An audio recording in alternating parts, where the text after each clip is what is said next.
स्टालिनवाद का आईना, हरकिशन सिंह सुरजीत। दोस्तों, दृष्टिकोण के इस अंक में WS टीवी पर मैं राजेश त्यागी आपका स्वागत करता हूं और यही हमारा आज का विषय है चर्चा के लिए, स्टालिनवाद का आईना, हरकिशन सिंह सुरजीत। आज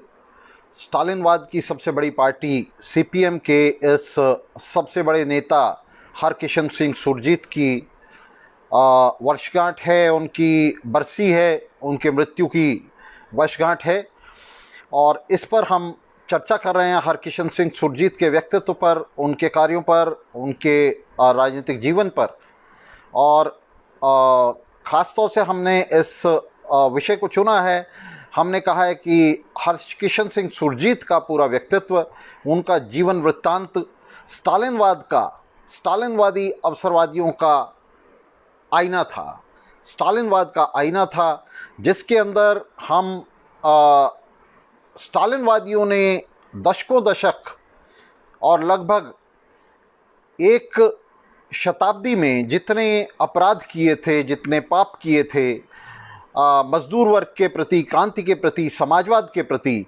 वे सब जैसे हरकिशन सिंह सुरजीत के व्यक्तित्व में, उसकी पर्सनालिटी में मूर्तिमान हो उठे थे, जैसे वे सब उसमें समा गए थे। जैसे कि सुरजीत उन तमाम अपराधों और पापों का एक मिरर था, एक आईना था, जिसके अंदर हम दशकों से स्टालिनवादियों के इन अपराधों की पूरी श्रृंखला का बहुत ही स्पष्ट अक्स देख सकते हैं। हरकिशन सिंह सुरजीत 1934 में बताया जाता है कि वह राजनीति में आया था। बताया जाता है कि 1934 में होशियारपुर अदालत पर उसने तिरंगा फहराया था और ये उसके जीवन का जैसे एकमात्र 16 साल का था हरकिशन सिंह सुरजीत तब, और जैसे उसके जीवन का ये एकमात्र उपलब्धि थी जिसे स्टालिनवादी बार बार हमें गिनाते हैं। और 1932 में होशियारपुर कोर्ट पर उसने ये तिरंगा फहराया था। 1934 से वो कम्युनिस्ट पार्टी के साथ जुड़ा था, भारतीय कम्युनिस्ट पार्टी के साथ। और 1 अगस्त 2008 को हरकिशन सिंह सुरजीत नोएडा के अपनी कोठी में जो है चल बसा। इस बीच उसका जो पूरा राजनीतिक जीवन है हरकिशन सिंह सुरजीत का, वो स्टालिनवादियों के उन अपराधों की अनवरत श्रृंखला का, अटूट श्रृंखला का एक हिस्सा बन गया जो उन्होंने क्रांति और समाजवाद के प्रति किए।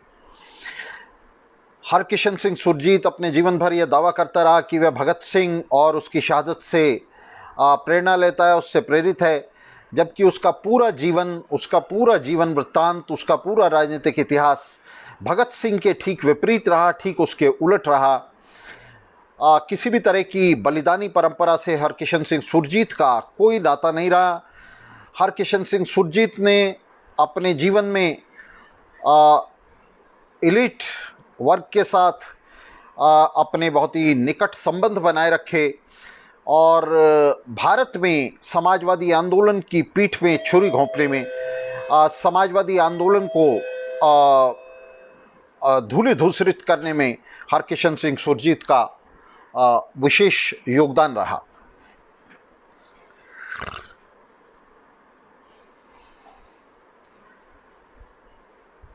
तेईस मार्च 1916 को जालंधर के बुंडाला में सुरजीत पैदा हुआ था और जैसा मैंने कहा 1 अगस्त 2008 को स्टालिनवाद का के शीर्ष नेताओं में से एक ये नेता नोएडा में अपनी कोठी में, अपनी मेंशन में चल बसा। हरकिशन सिंह सुरजीत का नाम दूसरे तमाम उसी तरह के स्टालिनवादी नेता, जिनमें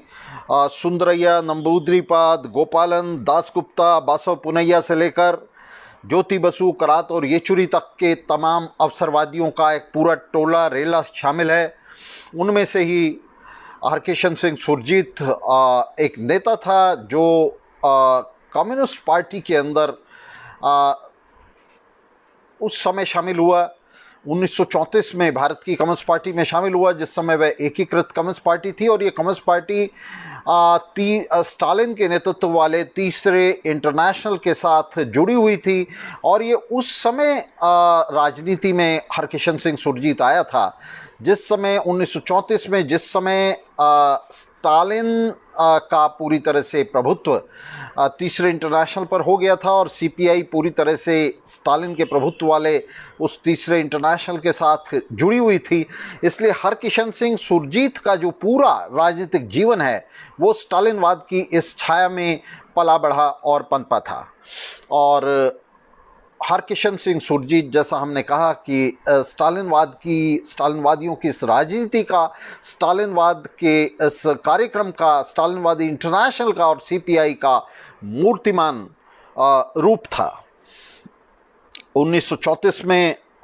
ये जब सीपीआई में भर्ती हुआ तो सीपीआई उस समय स्टालिन के नेतृत्व वाले तीसरे इंटरनेशनल की लाइन पर, स्टालिन के आदेशों पर चलती हुई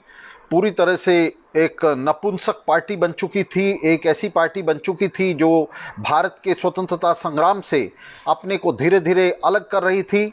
और ये पूरी तरह से उस पार्टी के विपरीत हो चुकी थी, उस पार्टी से अलग हो चुकी थी जिस पार्टी की रचना 1920 में मॉस्को में हुई थी, जिस पार्टी को भारत के स्वतंत्रता संग्राम को क्रांतिकारी पथ पर डालना था, जिस पार्टी का उद्देश्य लेनिन और ट्रॉट्स्की की नेतृत्व में यहाँ समाजवादी क्रांति, सर्वहारा समाजवादी क्रांति को संपन्न करना था। 1934 तक, जब तक सुरजीत स्टालिनवादी पार्टी में, सीपीआई में शामिल हुआ, तब तक सीपीआई अपने उन तमाम लक्ष्यों को पीछे छोड़ चुकी थी और वो पूरी तरह से स्टालिनवादी पार्टी बनकर एक तरफ कांग्रेस के साथ और दूसरी तरफ ब्रिटिश सत्ता के साथ हॉबनॉबिंग के लिए, उनके साथ हनीमून मनाने के लिए तैयार थी। और हम देखेंगे कि 1942 आते आते सीपीआई पूरी तरह से ब्रिटिश सरकार की गोद में जा बैठी थी। और ये तमाम नेता जिनका मैंने नाम लिया है, ये तमाम नेता इस दुर्गति के लिए, कम्युनिस्ट पार्टी की इस दुर्गति के लिए जिम्मेदार थे। और हरकिशन सिंह सुरजीत, जो बाद में भारत की मौजूदा सबसे बड़ी पार्टी सीपीआईएम, मार्क्सवादी कम्युनिस्ट पार्टी का जीवन भर पोलित ब्यूरो मेंबर रहा, पोलित ब्यूरो सदस्य रहा और बाद में उसका जनरल सेक्रेटरी बना। तो इसका जो जीवन है हरकिशन सिंह सुरजीत का और इसका जो राजनीतिक इतिहास है वो पूरी तरह से स्टालिनवाद की और स्टालिनवादियों की पूरी राजनीति की, उनके इतिहास की पोल खोल देता है। सुरजीत, हरकिशन सिंह सुरजीत, इसकी भूमिका मुख्य रूप से पार्टी के लिए पैसा जुटाने, और ये पैसा जुटाने का काम हरकिशन सिंह सुरजीत ने बहुत ही बखूबी किया। कॉरपोरेट से पैसा जुटाने का काम 2014 तक आते आते सीपीएम लगातार चौथे नंबर की भारत में पार्टी बनी रही राजनीतिक पार्टियों में, जिसे सबसे बड़ी कॉरपोरेट डोनेशंस मिल रही थी। इन कॉरपोरेट डोनेशंस को ऑर्गेनाइज करने का, संगठित करने का, कॉरपोरेट से चंदे लेने का पार्टी के लिए इसका जो सबसे बड़ा इसकी जो हैवी वेट लिफ्टिंग है, इसका जो सबसे बड़ा भार है, वो हरकिशन सिंह सुरजीत उठा रहा था। और इसीलिए उसकी कॉरपोरेट जगत के साथ साथ स्टालिनवादियों की पार्टी सीपीएम में भी एक बहुत बड़ी जगह बनी हुई थी। हरकिशन सिंह सुरजीत दरअसल कॉरपोरेट दुनिया और कम्युनिस्ट पार्टी के बीच में एक पुल था, एक लिंक था, जिसके जरिए कॉरपोरेट डोनेशंस पार्टी को आती थी और सीपीआईएम लाल झंडा उठाए हुए इस कॉरपोरेट को और उसकी नीतियों को बहुत ही छद्म ढंग से पार्लियामेंट के अंदर और बाहर उसे सपोर्ट देती थी। न सिर्फ उसे सपोर्ट देती थी बल्कि तमाम तरह की बूर्जुआ पार्टियों और बूर्जुआ मोर्चों के साथ युवाओं और मजदूरों को बांधे रखने का एक तरीके से ठेका जो था वो हरकिशन सिंह सुरजीत और उसकी पार्टी सीपीएम के पास था। हरकिशन सिंह सुरजीत जो है उसके बहुत ही निकटस्थ, बहुत ही समीपता से उसके रिश्ते थे गांधी परिवार के साथ, मुलायम सिंह जैसे नेताओं के साथ, और लालू प्रसाद के साथ, ममता बनर्जी के साथ, तमाम तरह के जो नेता थे उनके साथ उसके रिश्ते थे। और सिर्फ इन्हीं नेताओं के साथ नहीं, आडवाणी और वाजपेयी जैसे नेताओं के साथ, धुर दक्षिणपंथी फासिस्ट नेताओं के साथ भी उसके बड़े मधुर रिश्ते थे। इन रिश्तों के बावजूद भाजपा को सत्ता से बाहर रखने के लिए, भाजपा को सत्ता से बाहर रखने के नाम पर हरकिशन सिंह सुरजीत ने अपने समूचे जीवन काल में, अपने जीवित रहते सीपीएम को, सीपीआईएम को, मार्क्सवादी कम्युनिस्ट पार्टी को और उसके जरिए लाखों की तादाद में युवाओं को और मजदूरों को लगातार दक्षिणपंथी बूर्जुआ विपक्ष के पीछे बांधे रखा। कभी कांग्रेस के पीछे, कभी तीसरे मोर्चे के पीछे, कभी इस पार्टी के साथ, कभी उस पार्टी के साथ। इस हॉबनॉबिंग में हरकिशन सिंह सुरजीत मास्टर था और पार्टी के अंदर उसकी जो इज्जत थी और पार्टी के बाहर कॉरपोरेट में उसकी जो उसका जो सम्मान था, वो उसकी इसी नीति और इसी क्वालिटी को लेकर था कि वो एक तरफ तो लाखों की तादाद में युवाओं और मजदूरों को धोखा देकर कॉरपोरेट के पीछे बांध सकता था, और दूसरी तरफ इस कॉरपोरेट को मदद करने के लिए संसद के बाहर और अंदर दोनों जगह उसे मदद करने के लिए वो इन युवाओं और मजदूरों को चकमा दे सकता था। हरकिशन सिंह सुरजीत 1964 में जब सीपीएम सीपीआई से अलग हुई तो हरकिशन सिंह सुरजीत उसके संस्थापक सदस्यों में से एक था। ये पार्टी झूठ-मूठ ही सीपीआई को कांग्रेस की दलाल कहते हुए, उसका विरोध करते हुए सीपीआई से अलग हुई। इसलिए अलग हुई, इसे आशा थी कि चीन का नेता माओ त्से-तुंग इसकी पीठ पर हाथ रखेगा और चीन से इसे बड़े पैमाने पर आर्थिक सहायता, डोनेशन मिलेगी, और ये मिली भी। चीन से शुरुआती दौर में सीपीआईएम को बड़ी मदद मिली, आर्थिक मदद मिली, रणनीतिक मदद मिली, और इसके साथ ही हरकिशन सिंह सुरजीत का जो सितारा है वो सीपीएम के अंदर और बाहर बुलंद हुआ। 1964 में सीपीआई से अलग होने के बाद सीपीएम ने अपनी राजनीति की, लेकिन नक्सलवादियों के सीपीएम से अलग हो जाने के बाद, कि टूट जाने के बाद, ये पार्टी जो है ये अपने आप में पूरी तरह जो कॉरपोरेट है उसके साथ चिपक कर रह गई, उसके हाथ में खिलौना बन गई, और लगातार कॉरपोरेट से बड़ी डोनेशंस जो हैं वो हथियाने में ये पार्टी कामयाब हुई। ये लगातार पूंजीपति वर्ग, भारत का पूंजीपति वर्ग, सीपीएम और उसके नेता हरकिशन सिंह सुरजीत का निश्चित रूप से ऋणी रहेगा, जिन्होंने बार बार उसके लिए संकट मोचक की भूमिका अदा की। और सीपीएम पार्टी लगातार, हम देख सकते हैं, उसके इतिहास को देख सकते हैं, तो ये लगातार इसने किसी न किसी रूप में युवाओं को, मजदूरों को और पार्टी को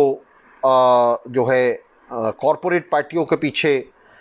बड़ी बिजनेस पार्टियों के पीछे, कांग्रेस, विशेष रूप से कांग्रेस जैसी पार्टियों के पीछे लगातार बांधे रखा, और इसने लगातार पूंजीपति वर्ग की राजनीति को प्रेशर देने में ज़बरदस्त मदद दी। 1992 से लेकर 2005 तक हरकिशन सिंह सुरजीत सीपीएम का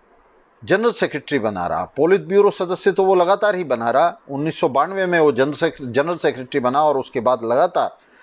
लगभग 13-14 साल वो पार्टी का जनरल सेक्रेटरी रहा। 2005 में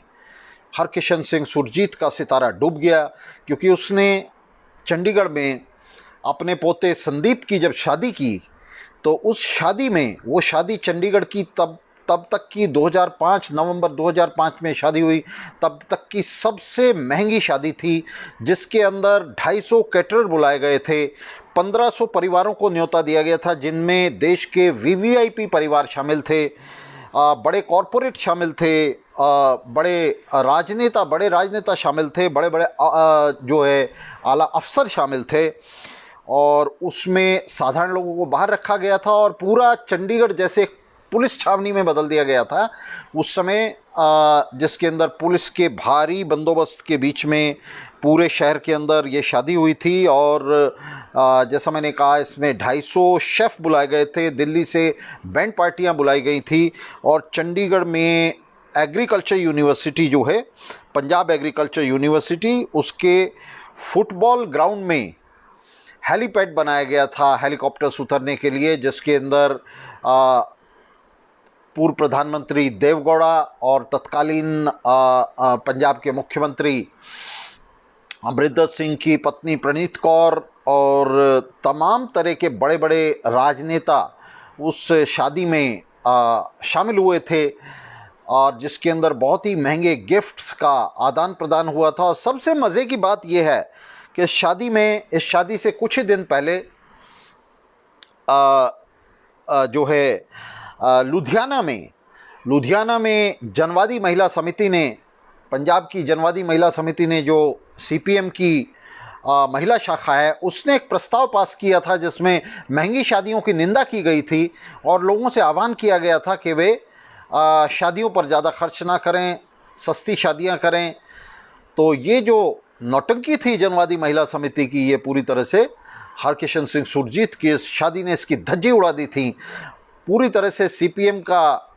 बुर्जुआ अखबारों ने बैंड बजा दिया था, और ये पूरा पंजाब, हरियाणा और पूरे देश भर में मैं कहूँगा कि इसके ऊपर एक बड़ी अप्रोर हुई थी, बड़ा हाहाकार हुआ था कि किस तरह से सीपीएम का जो जनरल सेक्रेटरी है, वो जो है इस तरह इतनी महंगी शादी उसने की। चंडीगढ़ में ये शादी अनप्रेसिडेंटेड थी इस तरह का जो, और ख़ास तौर से इसका जो देख दिखावा था शादी का, जिसमें जानबूझकर सब सड़कें बंद कर दी गई थी, पुलिस का भारी बंदोबस्त किया गया था, जिसमें पूरा सरकारी अमला, सरकारी मशीनरी उसके अंदर लगी हुई थी। और इस शादी में एसएस वर्क जैसे ऐसे बहुत सारे पुलिस अफसर शामिल थे, जिन्होंने हाल ही में वहाँ पंजाब में भयंकर पुलिस दमन किया था, निर्दोष युवाओं को उन्होंने पुलिस कस्टडी में मारा था, उन्होंने ज़बरदस्त उत्पीड़न किया था पंजाब की जनता का। तो वो शीर्ष पुलिस अफसर, नेता, पंजाब का मुख्यमंत्री अमरिंदर सिंह ने उस दिन जो एक कैबिनेट की मीटिंग थी, उसे शादी में जाने के लिए कैंसिल कर दिया था, लेकिन अचानक बीमार होने की वजह से अमरिंदर सिंह नहीं आ पाया, उसकी पत्नी आई थी। और देश और राज्य के, पंजाब के जितने भी आला अफसर, राजनेता, तमाम लोग थे, तमाम इसमें शामिल थे। इस शादी के चलते इसका इतना ज़बरदस्त निखेती हुई सीपीएम की, स्टालिनवादियों की, इस तरह से पोल खुली, इस तरह से भंडाफोड़ हुआ कि हरकिशन सिंह सुरजीत को इस्तीफ़ा देना पड़ा। इस्तीफ़ा दिया, लेकिन इसके बावजूद आप देख सकते हैं कि आज जब उसकी मृत्यु की बरसी थी हरकिशन सिंह सुरजीत की, तो स्टालिनवादियों ने किस तरह से हरकिशन सिंह सुरजीत को ग्लोरीफाई करने में, उसे एक गरिमा देने में, एक नई ऊंचाई देने में, उसका महिमा मंडन करने में कोई कोर कसर नहीं उठा रखी। हरकिशन सिंह सुरजीत की तरह बेशर्म,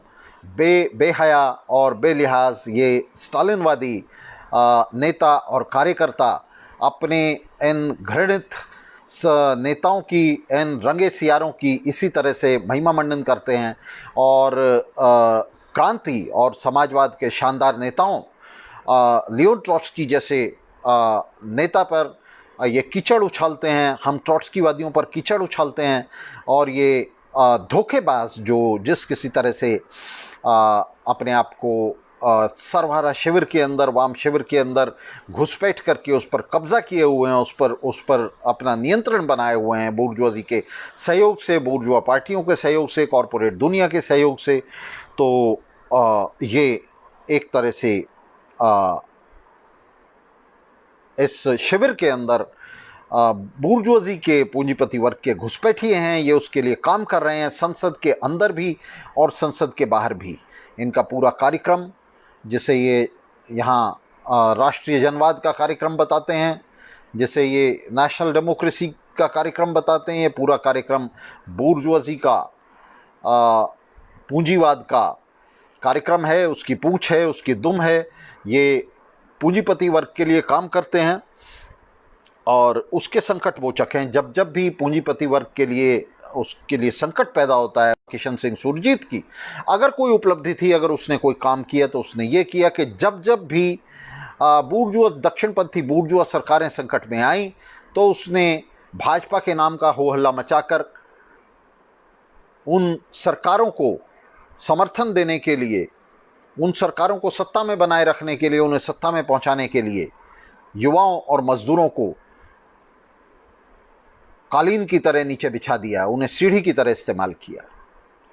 2004 में, और ये सुरजीत के वक्त में हुआ, सुरजीत के महासचिव रहते हुआ सीपीएम का। 2004 में अब तक की सबसे ज़्यादा सीट वाम को मिली थी, 65 सीट वाम के हिस्से में आई, जिसमें CPI, CPM, forward block, RSP जैसी पार्टियां शामिल थी। लोगों ने बड़े पैमाने पर, मजदूर वर्ग ने, मेहनतकश जनता ने लेफ्ट के लिए वोट किया, भाजपा की सरकार के खिलाफ वोट किया, एनडीए की सरकार के खिलाफ वोट किया 2004 में, और इन सीआरओ को बड़े पैमाने पर संसद में पहुंचाया इनके कंधे पर लाल झंडा देखकर। लेकिन जनता ये देखना भूल गई कि ये रंगे सीआर इन लाल झंडों को अपने कंधे पर रखे हुए कॉरपोरेट की आर्मी में, कॉरपोरेट की सेना के पीछे मार्च कर रहे हैं, उसकी पिछली पंक्ति बनाए हुए हैं। 2004 में 65 सीट लेने के बाद भी हरकिशन सिंह सुरजीत के नेतृत्व में इस स्टालिनवादी वाम ने, स्टालिनवादियों के इन चेलों ने, बजाय बुर्जुआजी की सत्ता को चुनौती देने के, बजाय उसके लिए एक संकट खड़ा करने के, बजाय कांग्रेस और भाजपा को इस बात के लिए मजबूर करने के, इस बात के लिए बाध्य करने के कि वे आपस में मिलकर सरकार बनाएं और अपना पूरी तरह से अपना नकाब नोच डालें, अपने हाथ से अपना भंडाफोड़ कर लें, इन्होंने कांग्रेस को, सुरजीत के नेतृत्व में कांग्रेस को समर्थन दे दिया। सुरजीत ने कहा कि हम भाजपा को रोकना चाहते हैं, सत्ता लेने से रोकना चाहते हैं, लेकिन वास्तविकता ये थी कि वो दक्षिणपंथी मोर्चे को, कांग्रेस के नेतृत्व में यूपीए के दक्षिणपंथी मोर्चे को सत्ता में पहुंचा रहे थे, जिसका परिणाम ये हुआ कि 2014 के चुनाव में ठीक 10 साल बाद, एक दशक भी नहीं बीता था कि भाजपा पूरी तरह से सत्ता में आ गई, पूरे बहुमत के साथ भाजपा सत्ता में आ गई। भाजपा को सत्ता में आने से नहीं रोका जा सका। भाजपा को सत्ता में आने से रोका जा सकता था अगर लेफ्ट स्वतंत्र दावेदारी करता और विपक्ष पर कब्जा कर लेता और भाजपा और कांग्रेस को मजबूर कर देता कि वे मिलकर सत्ता पर काबू करें, मिलकर सत्ता में जाएं, मिलकर सरकार बनाएं। लेकिन सुरजीत के नेतृत्व में ऐसा नहीं किया गया। किया यह गया कि भाजपा को सत्ता में आने से रोकने के नाम पर कांग्रेस के साथ मोर्चा कायम कर लिया गया, कांग्रेस को, यूपीए को सत्ता में पहुंचा दिया गया। और लगातार इन दलाल नेताओं के नेतृत्व में लगातार स्टालिनवादी शिविर यही करता रहा, स्टालिनवादी पार्टियां यही करती रही हैं। भाजपा हटाओ या भाजपा को सत्ता में आने से बचाओ, सत्ता में आने से रोको, इन नारों को देकर वे लगातार दूसरे जो बुर्जुआ दक्षिणपंथी पार्टियां हैं, बुर्जुआ दक्षिणपंथ की पार्टियां हैं, उन्हें लगातार सपोर्ट देते रहे और उन्हें बार बार बारी बारी से सत्ता में पहुंचाते रहे। और इस सब का परिणाम ये हुआ कि अंततः जो सत्ता है वो फासिस्टों के हाथ में चली गई। ये जो नीति थी हरकिशन सिंह सुरजीत की, उसकी जो राजनीति थी, ये स्टालिन की राजनीति थी, जिस राजनीति को आगे बढ़ाते हुए स्टालिन ने 1927 में 1926-27 में चीनी क्रांति का सर्वनाश कर दिया था चांग काई शेक के साथ मिलकर। चांग काई शेक के हाथों पहले उसके साथ मिलकर कम्युनिस्ट पार्टी से हथियार रखवा दिया और फिर चांग काई शेक ने कम्युनिस्ट पार्टी का कत्लेआम कर दिया। उसी तरह से हरकिशन सिंह सुरजीत की ये नीति 2008 में उस समय बहुत ही बुरी तरह पिटी जब कांग्रेस ने न्यूक्लियर संधि के नाभिकीय संधि के मुद्दे पर, अमेरिका के साथ नाभिकीय संधि के मुद्दे पर इन वाम पार्टियों को लात मारकर मोर्चे से बाहर कर दिया, इनकी सपोर्ट को हटा दिया और मुलायम सिंह से सपोर्ट ले ली। और उसके बाद अगले 5 साल ये पार्टियां 2009 के चुनाव में ये पार्टियां बुरी तरह पिटी और 2014 तक आते आते इनका नामो निशान भी मिटने लग गया। अगले 5 साल ये पार्टियां कुछ भी नहीं कर पाईं, स्टालिनवादी पार्टियां हाशिए पर जा लगीं। 2004 में 65 सीट से शुरू करके ये पार्टियां 15 सीट पर भी नहीं रह गईं। तो ये जो हरकिशन सिंह सुरजीत का पूरा जीवन वृत्तांत है और पूरी उसकी राजनीति है, ये राजनीति भारत में और दुनिया भर में स्टालिनवादी पार्टियों की और उनकी नीतियों की, उनकी राजनीति की, उनके नेताओं की जो तमाम कारगुजारियां हैं, उनके जो अपराध हैं, उनके पाप हैं, उनका एक तरह से ये आईना है, उसका मिरर है, जिसके अंदर हम इन पार्टियों को और स्टालिनवाद की पूरी राजनीति को बहुत ही स्पष्ट रूप से उसका बिंब, उसका अक्स देख सकते हैं। ये वक्त जिस समय हरकिशन सिंह सुरजीत सीपीएम का महासचिव था, उसका शीर्षस्थ नेता था, 1992 से 2005 का जो वक्त था, ये वक्त अपने आप में भारत में और दुनिया भर में एक बड़े संकट का भी वक्त था। एक ऐसे संकट का वक्त था जिसमें नेहरूवियन मॉडल जो था, जैसे भारतीय बूर्जुआजी समाजवाद के नाम पर आगे बढ़ा रही थी, वो पूरी तरह से पिट चुका था, उसका खुलासा हो चुका था, ये स्पष्ट हो चुका था मेहनतकश जनता को कि नेहरूवियन एक तरफ तो मेहनतकश जनता ये समझ गई थी कि नेहरूवियन मॉडल कोई समाजवाद नहीं है, और दूसरी तरफ ये नेहरूवियन मॉडल जो है ये पूरी तरह से दुनिया भूमंडलीकरण के दौर में ये पूरी तरह से आउटमोड और आउटडेट हो रहा था, पूरी तरह से पिट रहा था। तो ये दौर था 1992 से, जिसमें आप जानते हैं कि मनमोहन सिंह के नेतृत्व में एक बड़ा पॉलिसी शिफ्ट हो रहा था, एक नीतिगत अंतरण हो रहा था, जिसके अंदर ग्लोबलाइजेशन का जो नारा है, भूमंडलीकरण का जो नारा है, वो दिया जा रहा था, और न्यू लिबरल, नव उदारवादी नीतियों का एक पूरा का पूरा रिजीम लाया जा रहा था, जिसमें भारत की अर्थव्यवस्था को खोला जा रहा था, विश्व मंडी के लिए ज़्यादा से ज़्यादा उसे लिबरल किया जा रहा था, और इस तरह से संकट को हल करने की कोशिश की जा रही थी, पैदा हुए संकट को। और ये संकट भारत में ही नहीं थे, दुनिया भर में संकट था, जिसके अंदर ज़्यादा से ज़्यादा भूमंडलीकरण करके, ग्लोबलाइजेशन करके एक सपना देखा जा रहा था कि इससे जो है बाहर निकला जाएगा। और 1992 से 2005 तक का ये जो समय था, जिसमें वास्तव में ग्लोबलाइजेशन करके, दरवाजे खोलकर इस संकट को काबू कर लिया गया था, और इससे एक तरह से जो उत्पादन शक्तियां हैं उनका एक हद तक विकास करने में बूर्जुआजी सफल हो गई थी। इस दौर में ये हरकिशन सिंह सुरजीत का दौर था, जिस दौर में हरकिशन सिंह सुरजीत ने लगातार 1989 से ये राजनीति जो है ये चली आ रही थी, और इस दौर में ये राजनीति पूरी तरह से आगे बढ़ी, जिसमें भारत में लगातार मोर्चा सरकारें बनी। ये दौर था जिसमें कोई भी एक अकेली पार्टी अपनी सरकार नहीं बना पा रही थी, राजनीतिक संकट था, एक ऐसा संकट था जिसमें मेहनतकश जनता को कोई भी एक पार्टी बेवकूफ़ बनाने में कामयाब नहीं हो रही थी बूर्जुआजी की, तो मोर्चा सरकारें बन रही थी। हरकिशन सिंह सुरजीत का पार्टी महासचिव, सीपीएम का महासचिव बने रहना, वो इस तरह से तर्कसंगत होता है इस दौर में कि ये दौर जो राजनीतिक संकट का दौर था, इसमें संकट मोचक की भूमिका में हरकिशन सिंह सुरजीत आते हैं, जिसमें वे बार बार इस वाम शिविर को, क्योंकि सीपीएम सबसे बड़ी पार्टी थी स्टालिनवादी वाम मोर्चे की, स्टालिनवादियों ने वाम मोर्चा बनाया हुआ था, बंगाल में वाम मोर्चा बनाया हुआ था, केरल में वाम मोर्चा बनाया हुआ था, जहां उनके पास बहुमत था, जहां उनके पास खासा वोट बैंक था दोनों राज्यों में, और देश भर में इस तरह से ये पार्टियां जुड़ी हुई थी, जिसमें सबसे बड़ी पार्टी सीपीएम थी। तो सीपीएम और हरकिशन सिंह सुरजीत की एक विशेष भूमिका थी कि स्टालिनवादी पार्टियों को, स्टालिनवादी मोर्चे को ले जाकर कॉरपोरेट और कॉरपोरेट पार्टियों के पीछे बांध दे और उनके मोर्चों को एक के बाद एक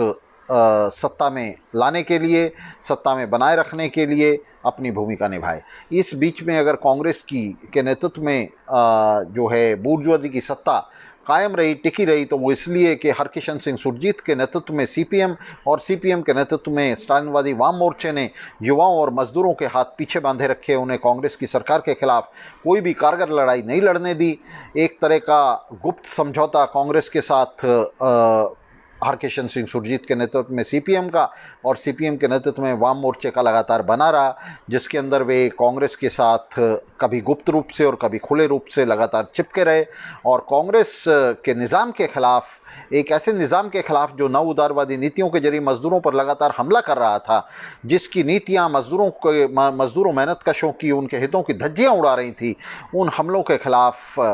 पलटवार के लिए जो युवाओं और मजदूरों को संगठित होना था, उससे इन कम्युनिस्ट पार्टियों ने उसे रोक दिया। वे नामचारे के लिए साल में एक आध बार हड़ताल करती रहीं, 1 या 2 दिन की हड़ताल ये पार्टियां लगातार करती रहीं, जिससे विरोध का एक झूठा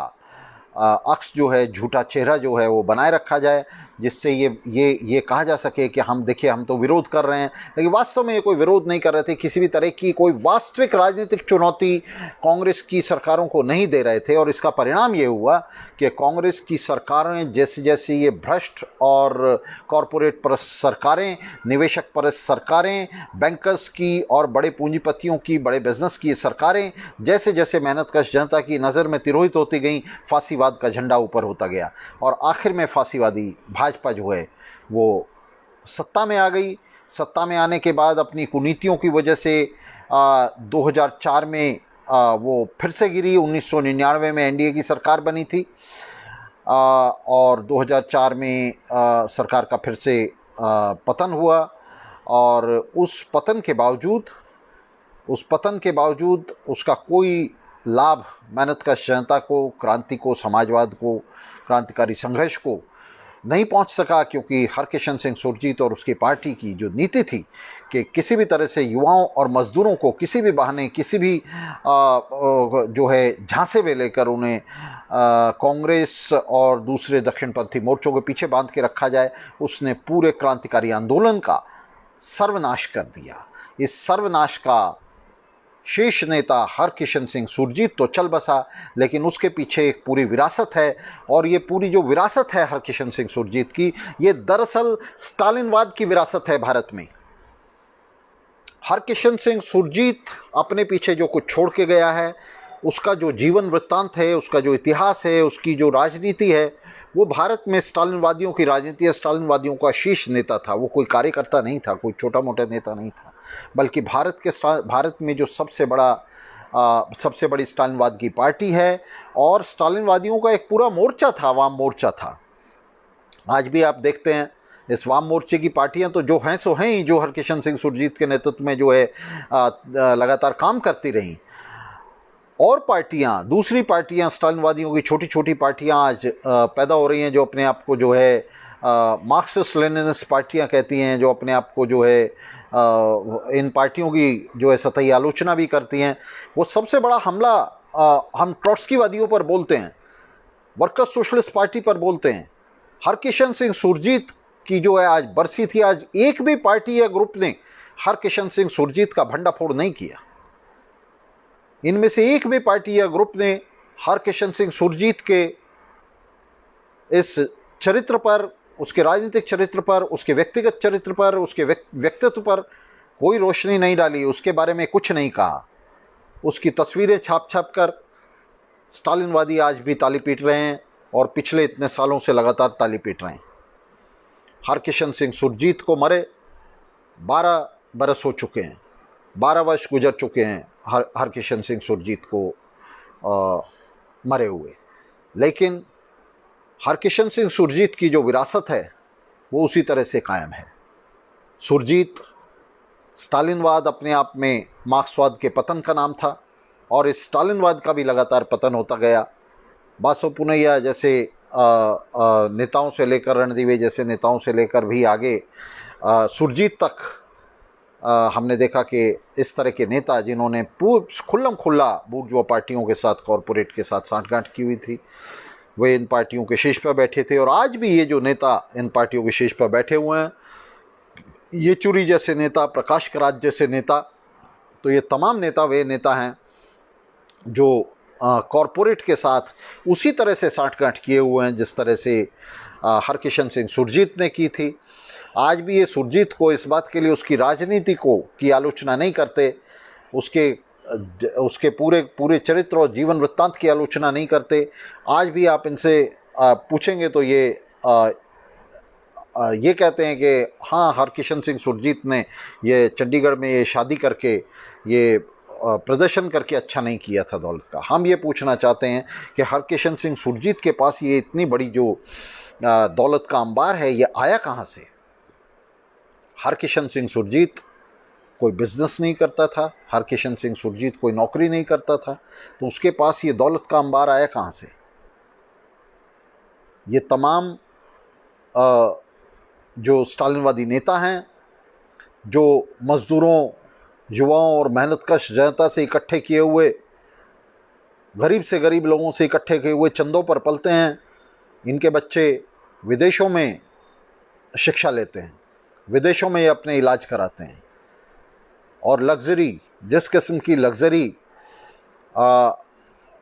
ये हरकिशन सिंह सुरजीत के बेटे संदीप की शादी में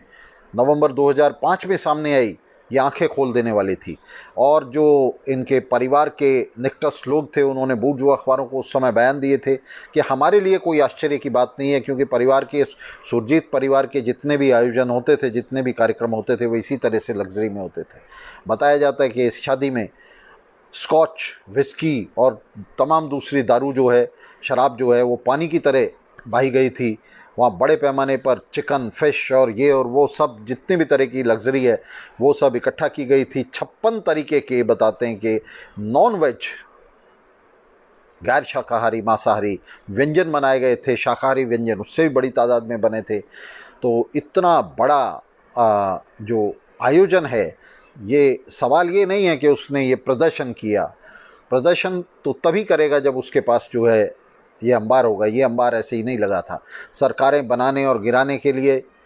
तमाम अपनी पार्टियां चलाने के लिए, कॉरपोरेट पार्टियों से ये लोग सौदेबाजी करते थे, उनसे पैसा लेते थे, कॉरपोरेट से पैसा लेते थे, अपना भी घर भरते थे, पार्टियों को भी चलाते थे, और गरीब से गरीब मजदूरों से, युवाओं से चंदे जमा करके उनका इस्तेमाल ये इस तरह की जो है पार्टियां करने में, इस तरह के बड़े आयोजन करने में करते हैं। शर्मनाक बात है। और आज क्रांतिकारियों की जो पीढ़ियां हैं, जो मार्क्सवादी क्रांतिकारियों की पीढ़ियां हैं, जो युवा हैं, मजदूर हैं, क्रांतिमना युवजन हैं, तो उन सब के सामने आज इस किस्म के नेताओं का जो चरित्र है, उनकी जो राजनीति है, वो पूरी तरह से नंगी है। इसे समझना चाहिए और इन नेताओं का महिमा मंडन करने वालों पर भी हमें जो है लानत भेजनी चाहिए। हरकिशन सिंह सुरजीत जैसे नेताओं पर, ज्योति बसु जैसे नेताओं पर, जिन्होंने उद्योग जगत के साथ, कॉरपोरेट के साथ अपने बड़े जीवन भर अपने ज़बरदस्त संबंध बनाए रखे और पार्टी के लिए उनसे चंदा लेते रहे, पार्टी को उनके पीछे बांधे रखा, युवाओं मजदूरों को उनके पीछे बांधे रखा, उन पर तो हमें लानत भेजनी चाहिए। साथ ही उन लोगों पर भी लानत भेजनी चाहिए हमें जो फेसबुक पर इनकी तस्वीरें छाप छाप कर इनका महिमा मंडन कर रहे हैं और सच को छुपाने की कोशिश कर रहे हैं, उस पर पर्दा डालने की कोशिश कर रहे हैं। साथियों, हम आपसे कहना चाहते हैं कि हम मार्क्स, लेनिन, रोज़ा और ट्रॉट्स्की जैसे नेताओं के वारिस हैं, हम भगत सिंह के वारिस हैं। और ये जो सीआर हैं, जो लेबर कैंप में घुस आए हैं, जो वाम शिविर में घुस आए हैं, मज़दूर वर्ग के शिविर में घुस आए हैं, ये सही है कि इन्होंने कॉरपोरेट की मदद से इन शिविरों पर कब्ज़ा कर लिया है। ये कॉरपोरेट से पैसे लेकर बड़ी बड़े आयोजन, बड़ी बड़ी जनसभाएं, बड़े बड़े जो है अपने नौटंकियां करते हैं। बूर्जुआ मीडिया इन्हें प्रोपेगेट करता है, इन्हें वाम नेताओं के तौर पर प्रोपेगेट करता है, लेकिन मज़दूरों और युवाओं को इस बात को समझना चाहिए कि वाम के नेता नहीं हैं, ये सरवारा वाम के नेता नहीं हैं, बूर्जुआ वाम के नेता हैं, दक्षिणपंथी बूर्जुआजी के नेता हैं। और इनसे क्रांति का, समाजवाद का कोई मामला नहीं है। इन्होंने कंधों पर लाल झंडे जरूर रखे हुए हैं, लेकिन ये कॉरपोरेट सेना के पीछे मार्च कर रहे हैं, उसके ज़र खरीद एजेंट हैं और क्रांतिकारी आंदोलन के, समाजवाद के ये बहुत बड़े गद्दार हैं। इनका एक एक करके हमें भंडाफोड़ करना चाहिए। इनके जो जीवन चरित्र हैं उन्हें हमें पढ़ना समझना चाहिए, इनका हमें पीछा करना चाहिए, इनके जीवन का पीछा करना चाहिए और हमें देखना, इनके जीवन के अंदर झांक कर देखना चाहिए कि ये अपने जीवन भर क्या कर रहे हैं, किस तरह कर रहे हैं और इनकी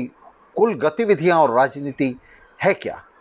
तो हरकिशन सिंह सुरजीत, जो भारत में स्टालिनवादी वाम मोर्चे की सबसे बड़ी स्टालिनवादी पार्टी सीपीएम का सबसे बड़ा शीर्ष नेता था, उसके जीवन चरित्र पर हमने आज चर्चा की है। हम बात को ज़्यादा लंबा नहीं खींचेंगे, उसके जीवन चरित्र पर चर्चा की है। ये आदमी जो है 92 साल की उम्र में मरा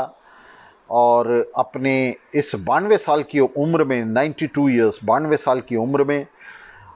ये पूरी तरह से अपना और अपनी पार्टी का, स्टालिनवाद का पूरी तरह से भंडा फोड़ गया। 92 साल की उम्र तक इस मिरर के ऊपर, इस आईने के ऊपर जितनी भी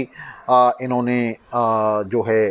धूल पोती थी, जितना भी इन्होंने इसके ऊपर इसे छिपाने की कोशिश की थी, वो हटता चला गया और अपने अंत आते आते ये आदमी हरकिशन सिंह सुरजीत पूरी तरह से एक्सपोज हो चुका था, पूरी तरह से इसका भंडाफोड़ हो चुका था और इसके साथ साथ सीपीएम का भी भंडाफोड़ हो चुका था। 2005 में इस पूरी ये जो चंडीगढ़ में पार्टी हरकिशन सिंह सुरजीत ने की, इस सब के बावजूद भी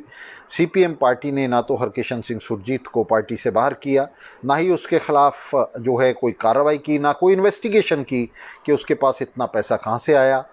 उसने अपने बेटे को इनकम टैक्स कमिश्नर की बेटी के साथ, अपने पोते को इनकम टैक्स कमिश्नर की बेटी के साथ उसने उसकी शादी की। तो अपने रिश्ते नाते और वो भी तमाम चीज़ें, और शादी में उसने कि कहीं भी मज़दूरों को, ये युवाओं को नहीं बुलाया, बल्कि ये शादी जो है पूरी तरह से परंपरागत ढंग से उसने शादी की। पूरे उसको जो है पूरे बैंड बाजे के साथ और तमाम लग्जरीज़ के साथ धार्मिक अनुष्ठान किए और इस शादी के अंदर किसी भी तरह से मज़दूर या युवा आमंत्रित नहीं थे, बल्कि देश के 1500 शीर्ष परिवार, जिसमें तमाम कॉरपोरेट को न्योता भेजा गया था, तमाम बड़े मंत्रियों और तमाम अफसरों को न्योता भेजा गया था। पूर्व प्रधानमंत्री देवगौड़ा उसमें शामिल था। तो मैंने कहा कि पंजाब के भी बड़े नेता, देश के बड़े नेता और पंजाब के बड़े नेता सब शामिल थे। तो इस सब के लिए किसी भी तरह से सीपीएम ने उसके खिलाफ कोई एक्शन नहीं लिया और आज भी आप देख रहे हैं कि किस तरह से स्टालिनवादी उसका पूरा महिमा मंडन कर रहे हैं। तो इसका डट करके विरोध कर रहे हैं साथियों। और ये अकेला हरकिशन सिंह सुरजीत नहीं है, इनके एक एक नेता का इतिहास आप उठा करके देख लें। ये सारे के सारे भारत में पूंजीपतियों के दलाल हैं और भारत में और दुनिया में क्रांतियों का चक्र जो है, क्रांतियों का चक्का जो है वो क्यों जाम हो गया है, तो उसका जो जवाब है हमें, वो हरकिशन सिंह सुरजीत के जीवन को स्टडी करने से, उसका अध्ययन करने से हमें स्पष्ट रूप से मिलता है कि किस तरह से इन लोगों ने युवाओं और मजदूरों के हाथ पीछे बांधकर, उन्हें लड़ने ना देकर, बूर्जुआ व्यवस्था के खिलाफ, पूंजीवाद के खिलाफ, पूंजीवादी सरकारों के खिलाफ पूंजीवादी सरकार, उल्टा उन्हें पूंजीवादी सरकारों को, पूंजीवादी पार्टियों को सरकार बनाने के लिए, सत्ता बनाने के लिए, उन्हें सत्ता में पहुंचाने के लिए उन्हें कहार की तरह से जुटाकर युवाओं और मजदूरों को इन्होंने क्रांतिकारी संघर्ष का पूरी तरह से सत्यानाश किए रखा है। और हमारे लिए आज ये कार्यभार है, हमारे लिए आज ये हमारे सामने चुनौती है कि हम इन सियारों को, इनको वाम शिविर से बाहर खदेड़ें, इनका एक्सपोजर करें, इनका भंडाफोड़ करें और इसकी वाम शिविर की हम सफाई करें। तभी हम वाम को दक्षिण के खिलाफ जुझारू तरीके से लड़ने के लिए एकजुट कर पाएंगे और इस लड़ाई में विजय हासिल कर पाएंगे। इसके साथ ही साथियों, आपका धन्यवाद इस लाइव में शामिल होने के लिए। ये भंडाफोड़ का ये कार्यक्रम, ये सीरीज, ये श्रृंखला जारी रहेगी और हम आपको बताते रहेंगे कि किस तरह से ये जो बूर्जुआ दक्षिण पथ की विजय है, इसके लिए वामपंथ के ये घाघ, ये रंगे सियार उसके लिए जिम्मेदार हैं और इनसे लड़े बिना हम दक्षिण पथ से नहीं लड़ सकते। धन्यवाद साथियों।